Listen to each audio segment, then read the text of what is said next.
ሴት ልጅ ማለት 5 ሰው ነች። እናት ትሆናለች፣ እህት ትሆናለች፣ ፍቅረኛ ወይም የትዳር አጋርህ ትሆናለች፣ ልጅህ ትሆናለች፣ ሀገር ትሆናለች። ነገር ግን አንዷ ሴት 13 ገጽታ አላት።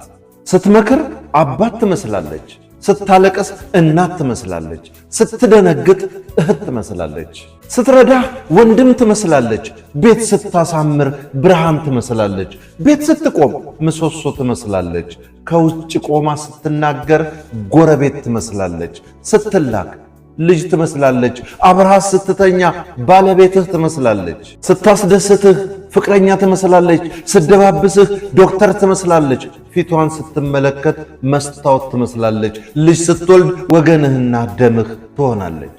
ምኑ ተዘርዝሮ ያልቃል? በተለይ የሚየማ ስትወድቅ እኔም ብላ 9 ወር በማህፀኗ ተሸክማ አመጣ ወልዳ 3 ዓመት በጀርባዋ አዝላ እሷ እየራባት አንተን አጥግባ። ክብር ለሴቶች። ሪታ ገብረወልድ እንዳዘጋጀችው፣ በለጠ ሸቴ ዘሀገረ ኢትዮጵያ እንዳቀረበው